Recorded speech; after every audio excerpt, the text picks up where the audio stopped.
On the way, we able to launch a win. We need that. We now. The title Ekuje Nota. Shooter. Ekuje Nota. I have we wanna go here. I better be so. So. A for me.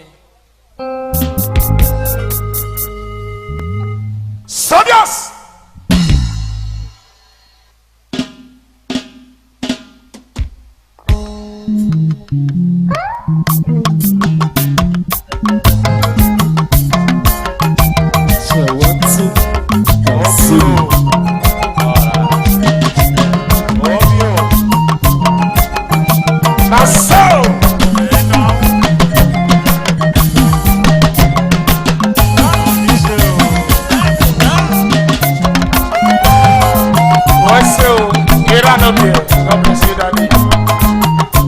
Joshua, let's say people. What's the engineer? You want to give.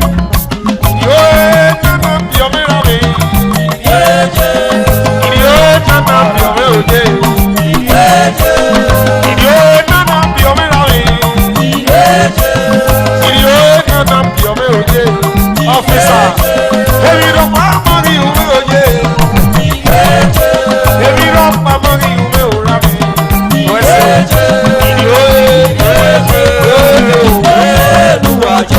Police officer, for one when you go, where's it coming?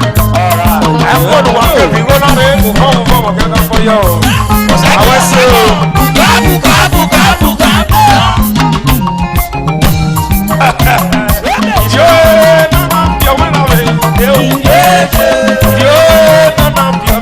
Officer, where's it? Hey, you don't come on, you know, yeah. Hey, you don't come on, you know, where's it?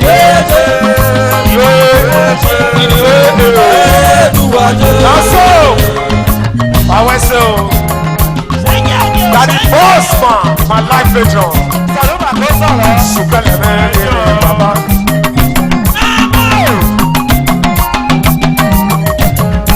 Yes sir, have you done this sir? Yes sir. Daddy boss man, my life is on. Daddy boss man, my life is on. Body day or body not day, you be my life patron. Super name, Papa. KKC Hotel. KKC Hotel.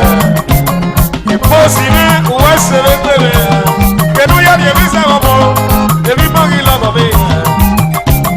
Impossible, où est-ce que le que nous y a des visas au monde, everybody love me. Papa Sutele. A Friday, who was so rummy, I came in the Benin, who was so happy. He got so look at me, I saw the young boy. He got so look at me, every summer young boy.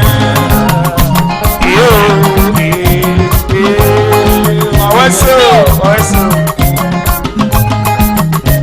Suka, the ring of the ramen was so. I could walk if you were not enough.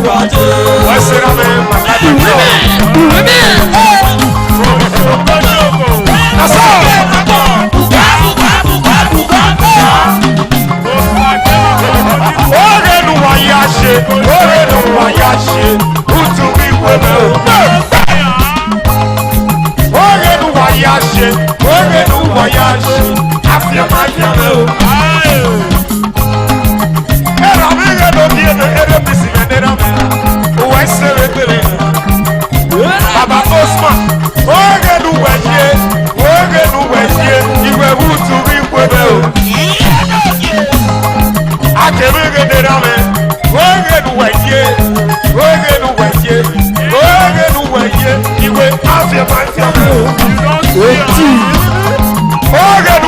yashe, oge no wa yashe. After my job, let me sing it. I'm gonna say what party you talk. I'm gonna say what party you talk. You're on the DJ way. You're on the DJ way.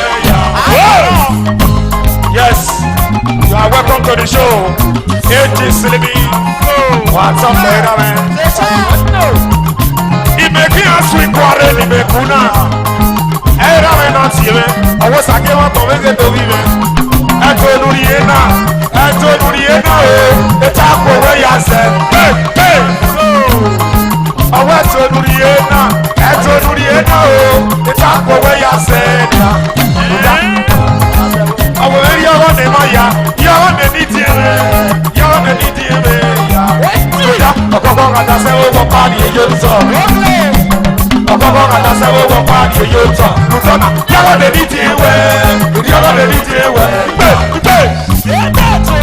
I know not here, what's I give up on my baby. But you're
Dr. Agogon. Potato me, no, you me. What's it? Agogon make it the baba. Obi Abosobono. Obi Abosobono.